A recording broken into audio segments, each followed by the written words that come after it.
campaigns that I've been in over the years bring out the best and worst in people. And it seems clear to me that this campaign has brought out the very worst in Ned Lamont. As I've said before, he is using a lot of the almost $9 million of his own money he's put into this campaign to run the most relentlessly negative campaign, attack, that I can remember in Connecticut political history. In the last month, I think he's become increasingly irresponsible, maybe because he's become increasingly desperate as the public opinion polls show that I'm ahead of him in this run for the U.S. Senate. Look, Ned Lamont has every right to challenge me. He has every right to debate me about votes I've cast, but Ned Lamont has no right to lie about my record, and I'm not going to take it anymore. And I don't believe the people of Connecticut are going to fall for it. Now, two things that have happened this week bring me to respond.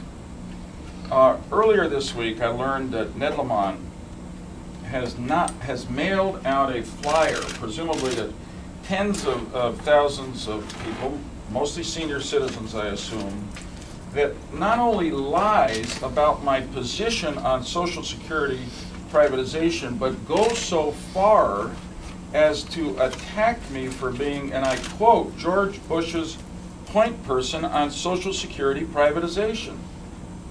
That is a lie. And the truth is, Ned Lamont knows it's a lie because he tried it during the primary, and I told him over and over again, look at the record.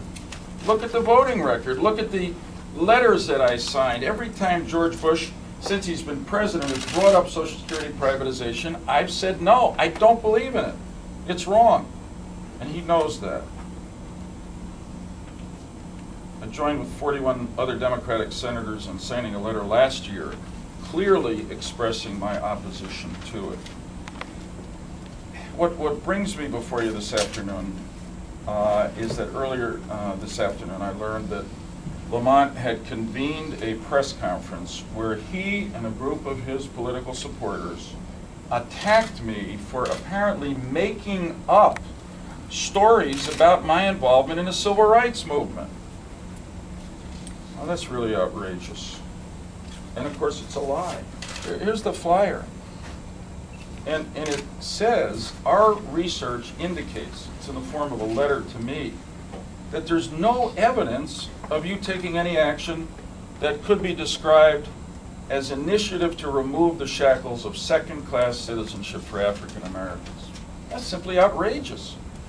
The worst and most offensive of the many lies that Ned Lamont and his campaign have been telling about me and my record. And again, I'm not going to stand for it anymore.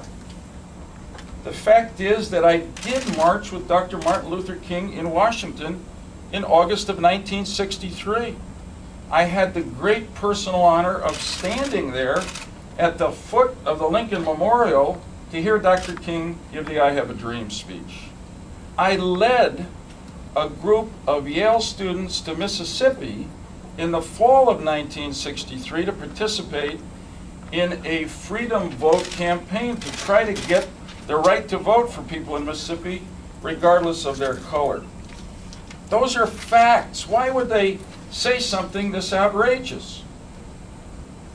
Let me quote John Lewis, a hero, or an American hero, a leader in the civil rights movement, a member of Congress today. John Lewis said, and I quote, "After many of us had been arrested, jailed, and beaten during the early days of the civil rights movement, Joe Lieberman responded to the greatest moral crisis of our time. He came to the heart of the Delta of Mississippi to help tear down the walls of segregation and racial discrimination." End of quote from John Lewis. Is Ned Lamont calling John Lewis a liar?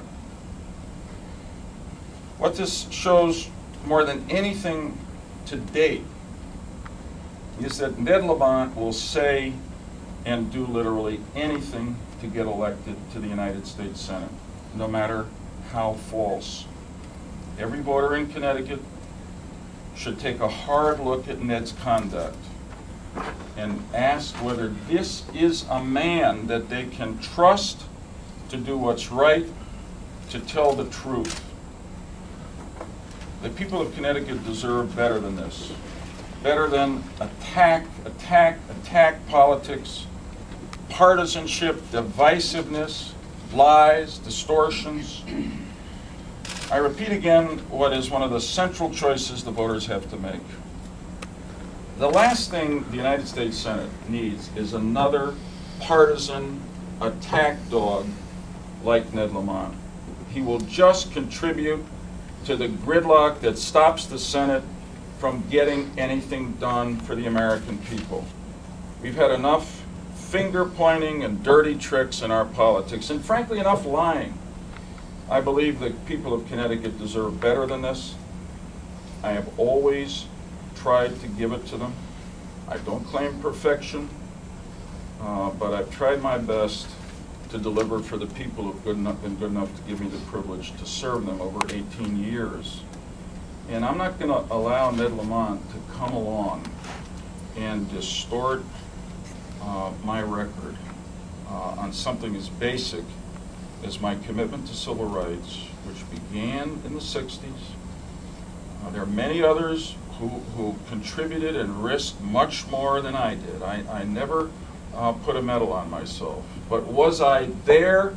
You bet your life I was there. And no amount of deceit by an ambitious partisan politician will negate that fact.